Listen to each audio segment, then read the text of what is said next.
The 7th Annual Middle East School Leadership Conference is set to take place on January 28th and 29th in Dubai at Al Habtoor Grand Hotel and Resort. Join us today by registering at www.schoolleadersme.com. Transforming schools for global impact. See you there.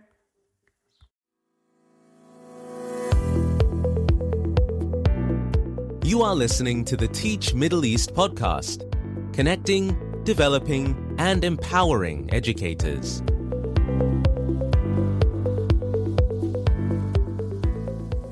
Hey everyone, Lisa Grace here with an episode of the Teach Middle East podcast on my I nearly said on my sofa, as if I'm sitting on the podcast today, people, I have Jeremy Newton, and Jeremy is the Director of Schools at the British International Schools in Riyadh.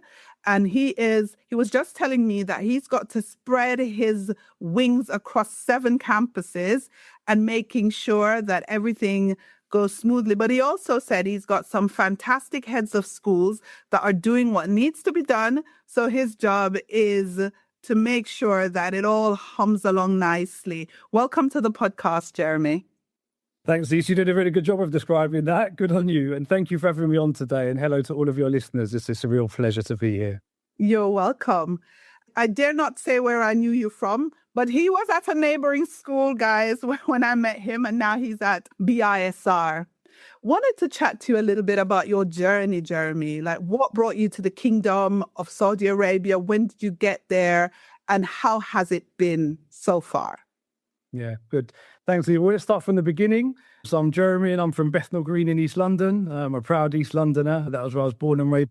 My mum still lives on the same street there. So if you ever see me knocking around the Cobis conference or anything similar, you'll more than likely find me in my old bedroom from when I was a kid back on Seaforth Street by Bethnal Green Park.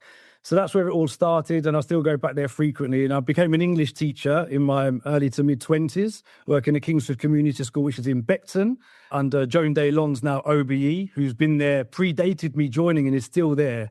And she's done an amazing job at Kingsford Community School. I married my wonderful wife, who's from Venezuela, Adelise. And we are bringing our 2 boys, Jacob and Alexander, up bilingually. So when Jacob was 1 year old, we decided to look internationally because we wanted to be closer to my wife's family who were in Madrid by then. So in 2017, we moved to Madrid and I took up a position at King's College School in La Moraleja, which was originally founded by Sir Roger Fry. It's now part of the Inspired Group. And we were there happily for 5 years, had our second son there, worked under June Donnan as the head teacher at that school, before being approached to apply for an incredible position that I never thought would ever arise, and not that I knew anything of it, which was to move to Saudi Arabia in 2022 to become the senior principal at MISC schools under Dr. Stefan Sommer, who remains there. So when the opportunity to apply came through, there was some pretty frank and open conversations at home about this potential opportunity. But once we began to research as a family what's happening here in the kingdom and what life is like as a professional, the opportunities, the developments, the experiences, the day-to-day life here, we realised pretty quickly that we wanted to jump at the chance. This is a good while ago now, and there's lots of different types of press around the kingdom. But what we found is as soon as we began to do our research, and it bore out to be true, this is an incredible place to live and work. So we moved in 22, worked at MISC schools. It's fine, you can say the name. We're all still friends and everything's good. And we had an incredible experience there, Stefan and I, with all of the wonderful team there at MISC. We opened a brand new campus, of course, under the founder, His Royal Highness Mohammed bin Salman, whose school it is really. And we took that school from strength to strength until this opportunity came up. It was advertised last September. My kids have been happily here at the school all the way through, so I knew a lot about it. And I'd always hoped to go on to lead a truly excellent British International School, which is what BISR is. So I was successful in my application, joined officially on August the 1st, although it feels like it's been a lot longer. And I'm really enjoying my time. We're about 3 months in now. Amazing. And, when you were talking, I was like, it's so interesting how people's lives move. It's almost like what we're going to talk about later on with the Monopoly board. It's almost like you make this move and it leads to that move and then it leads to another move. So it was Madrid and then it was Saudi Arabia, but it all started back in East London. There you go. So we have no beef with East London people. I'm a Tottenham girl. I have no beef with London. We're good. We're still north of the river, so we're cool. But all fun aside, what is it like in Saudi Arabia in terms of the excitement and the flurry around schools now, with the kingdom being so much more open and so much more things happening in the 2030 vision? What's life like there? Yeah, so let's start personally and then we'll do professionally as well. It's an incredibly exciting place to live, I'll say that. So we're about to move into the Riyadh season when the weather cools and everybody heads outside. So Boulevard World and Boulevard City will open their doors. There are an array of opportunities for people to engage with sports and experiences outside. There's trips that you can do all around the kingdom. Pace of life is fast. You do spend a decent amount of time in the car getting to and from work. Housing options are brilliant. People find themselves very comfortable here. There are opportunities for you to engage in pretty much any sport or pastime that you want to. It's incredibly safe. My children can go out freely in ways that they would never have done in London, that's for certain. And there are lots of different communities that you can engage in. Work life, certainly the education sector, this is the boom market. The schools are opening all of the time. We can talk about those a little bit later. Of course, BISR welcomes them. BISR remains the only non-profit British International School here in Riyadh. So we're really clear about what our identity is. And we also know that we have a duty to support other schools who are moving, because it can be complex starting up schools. And lots of heads have done so successfully, but they'll certainly testify that it took quite a lot of work. So there's a good dozen or two schools now. There is growing demand for international education, certainly among the Saudi community, but also amongst the growing expat population.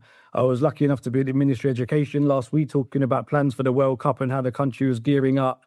And I heard informally, so off the record, but I'm sure I can say it, that there's intentions to have a 50% expatriate population here by the time the World Cup comes round.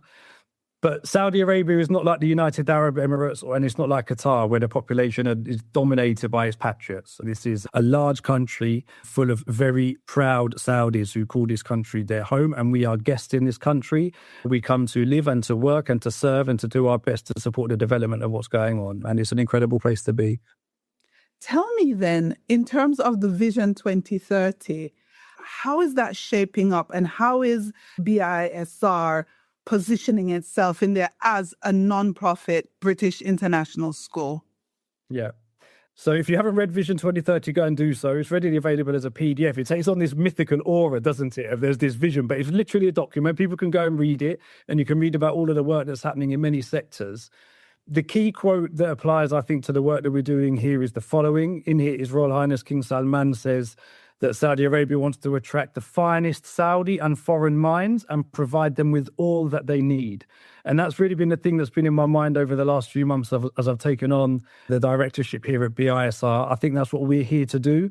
We're here to provide the expatriate community with everything that they need from a school. We're here to attract the very finest minds to come and study here, but also stay here. It is a challenge for many expatriate families moving to Riyadh. Housing's a big problem in terms of supply, and schools are a big problem as well in terms of supply. There isn't that much choice.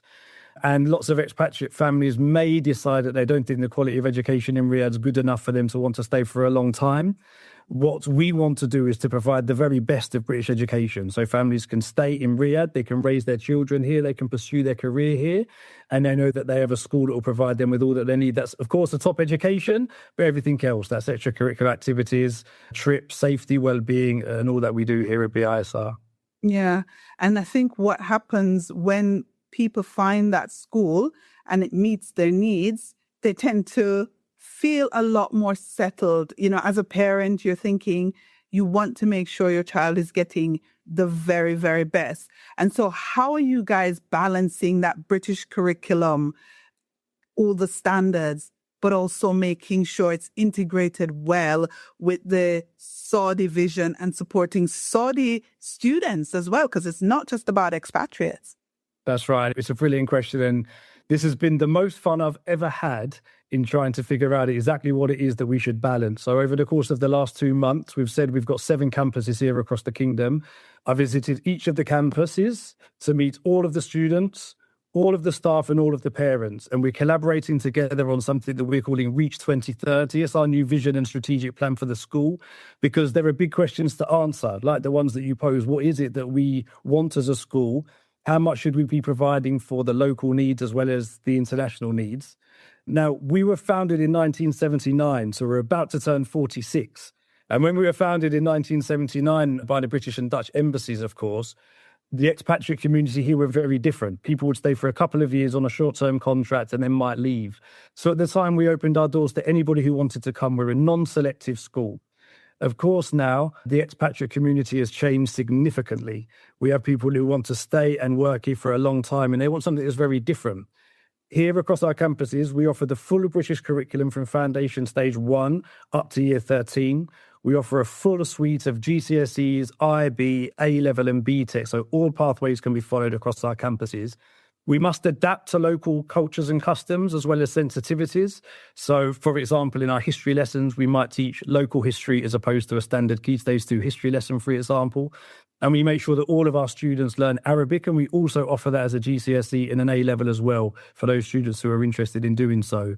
But as I say, the most enjoyable part recently has been meeting everybody to find out exactly what it is that they do want, and we're working through that now. Yeah, that's brilliant. And you guys have kind of made history recently. I met your two brilliant boys earlier because you guys made history.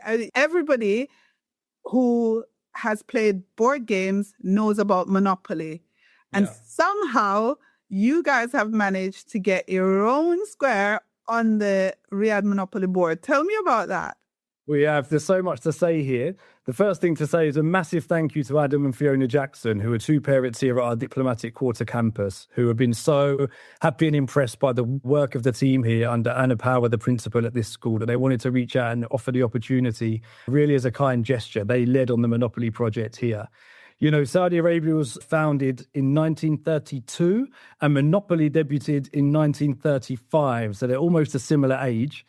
And you're right, Monopoly holds a unique place. It's one of these long established games that everybody loves, which actually is very similar to our position. We're the traditional British International School here in Riyadh, and I think the synergy between the two organisations is brilliant. And anecdotally, yes, you met my two boys just a moment ago, Alexander and Jacob. Now, BISR is a brown square on the Monopoly game. And if you remember Monopoly, Lisa, you'll know that Whitechapel is a brown square. And we've taken the Whitechapel square. And it was in the Royal London Hospital on the Whitechapel Road that I was born, and also my oldest son, Jacob. So when you talk about life chances moving you around, there's another one. Born in Whitechapel and now leading the school that has appeared on the Whitechapel Square on Monopoly. But really, it's an honour and a privilege for us to have been asked to do that. And it positions us now for the future. We're 45 years old. We expect to be here for another 45 years. And it's so wonderful to be part of a permanent fixture such as Monopoly Riyadh, which is launching this month, I believe, for retail. Wow. So can you imagine the students of the school playing Monopoly at home, maybe with friends or with their parents, and they're like, oh, we've just landed on the ISR. That is way cool. I really, really like that. And so what is the school doing to commemorate this? What are you guys doing to celebrate this achievement? Yeah, and unfortunately, due to the logistics of this, we couldn't quite get all of the images we were showing you earlier in. That we have grand-sized Monopoly money dotted around our campuses. There are, of course, unique different pieces for the Monopoly game. So one of them is a camel. So we asked politely if we could take the camel from the launch of Monopoly. So we were all invited to the launch of Monopoly. That happened in June. And thank you to the invitation. So, of course, there was a lot of press there and we spoke about the school and our work. You will find the Monopoly board upon its launch in all of our classrooms here across our schools. And we'll be doing all that we can to promote the wonderful game as it launches here in Riyadh for the first time. How cool is that? That is brilliant. It's super pretty cool. Community thing. And it's the best story. I love the fact that we're Whitechapel. You couldn't have played it out. It's unbelievable. You wouldn't have been able to make that up, I don't think. So how does BISR students, how are they being prepared? And I'm moving from Monopoly to the game of life. Yeah. How are they being prepared for careers that are emerging? Because I know as a traditionally British school, we can be quite academic. I went to a Church of England boarding school for my sins. Yeah. So I know what the tradition is like, but how are students now being prepared for, specific careers that are emerging out of that 2030 vision? Yeah. And in some ways, education can be really, really quite simple. You know, we want our students to be happy, we want them to be safe, and we want them to learn really well. We have 3 pillars here at BISR. That's learning, enrichment, and well-being. And we're very conscious that we cannot prevent the hand of time from ticking, but that we have a moral responsibility to ensure that our students are as prepared as they can be. So we have an incredibly wide range of qualifications for all students to take. But on top of that, our enrichment program is incredible, from AI and coding to trips abroad to sports. My educational philosophy is that every student has the ability within themselves. And it's our job as educators to provide them with all that they need for them to be able to flourish. So we're working closely with agencies both here within the kingdom and further afield to prepare them for the AI life that they're embarking on. Our integration of devices from year 3 up has been a real success. There's debate around, of course, the age group with which devices should be given out, and we're working through that to ensure that we're taking those things responsibly. Students take part in sponsored placements and experiences outside the classroom that really are beyond any school I've ever worked at. And I must send credit to the enrichment pillar of staff who look after all of the trips and experiences that they go through. So, as I've said, we are a school that is non-selective. We want students to be welcome here, and we want to provide them with whatever career they want to choose or elect to take part in. And we hope that we're preparing them suitably for the future, whatever that holds. Yeah, I think it's a hard question. I asked it, and then while you were answering it, I was like, that's a very hard question. I think we don't prepare students for careers. We prepare students for life, and they choose and adapt and learn and unlearn as the world and as things evolve, because we don't necessarily know what the careers will look like in 10 years. So we can't. And Lisa, if you don't mind me saying, I agree with your analysis. There is so much I could say about the diversification and the move away from the oil economy here in the kingdom and what jobs will look like. But I think it would be presumptuous of me to assume that I know. We want to ensure that our students are really well equipped with everything that they need. And that's academic, but it's also them as individuals. And the wonderful thing about moving to this school is the level of happiness and care and joy that you see in students' faces beyond anything I've ever experienced. And really a big shout out to all of the school leaders here across our 7 schools for making the atmosphere such. It's a brilliant place for your students to come and study here at BISR. Yeah, I actually have kind of a throwaway question for you, because we're going off scripts. I take people off script. Be aware, be warned. No, but seriously, it is a question I always ask school leaders. And because you have oversight of 7 campuses, and I know that you have, obviously, as you have mentioned earlier, a history of leading great schools, I wanted to find out from you, what are you seeing now in the classroom that excites you? Like, what programs, what initiatives, what are you seeing that is exciting? Because I think my listeners love to know what's cutting edge, like what's happening out there. Yeah. And you're based in the UAE, aren't you? I am. I'm based in beautiful Abu Dhabi. There you go. So what we know from this summer is that both the United Arab Emirates and the Kingdom of Saudi Arabia have announced that artificial intelligence must be explicitly taught in the curriculum from the start of the next academic year.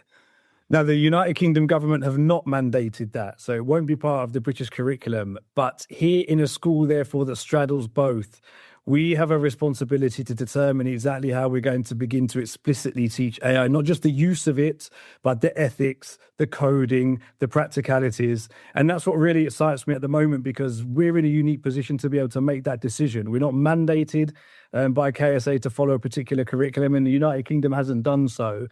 And as I've been on tour, as I've said, speaking to parents and students across all of our communities about exactly how they want to do, that's been the thing that's actually caused the most debate, Lisa, I must say. We've got such strong views.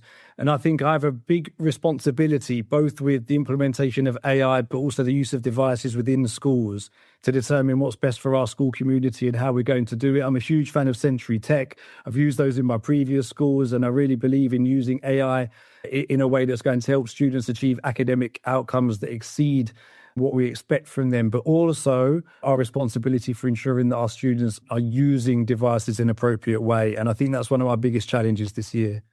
Yeah. I think also when you think about the whole AI thing, a massive thing is AI literacy. We host the AI in Education Summit, and next year it's going to be in April in Dubai. And we call it the Summit for the People Who Tinker, Yeah. Because it is definitely not something you can keep your finger on and think it's not going to change. It's changing so rapidly. There's so much happening. But I believe education, I think our job is to help our students to test and to see where they fit rather than prescribe what they should be doing. Help them to understand what is it that they can do with it and allow them to kind of explore. I got a question for you, and this might be my last question. Yeah. Saudi Arabia still holds that mystery about it in the West. What would you say to a teacher who is looking at Saudi Arabia as a potential place to go and work? Why should they choose it? Yeah. So let's narrate that a little bit. When I started as a recruiter here in the Kingdom in 2022, they were the first adverts that I was placing. Recruitment was a difficult piece of work for schools. This was back at MISC. Lots of people don't have access to the information that they should about the Kingdom. Lots of people have heard or read things that may be misleading about what life is like here. Saudi Arabia is an incredibly safe place to live and work. Opportunities are abundant. The lifestyle is incredible. Almost everybody who moves here that I've met has settled well, and that includes all of the staff here, both at BISR and previously at MISC.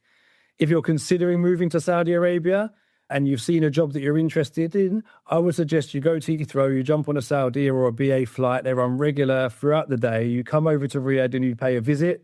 You come and visit our schools. You come and visit the football teams. You come and visit Boulevard World, and you see it for yourself. Because regardless of the country that you're in, we know that there are narratives abound, and experiencing things firsthand are the only way to know the real truth and how you'll react to something. You're all welcome. If anybody would ever like to come and visit us at any of our 7 campuses at BISR, including you, Lisa, you're always more than welcome, and we'll make you feel at home. Thank you so much. Thanks for being on the podcast, Jeremy. No, thank you for inviting me, for meeting my kids, for seeing the Monopoly money, and for all of your work, Lisa. It's been brilliant. Thank you.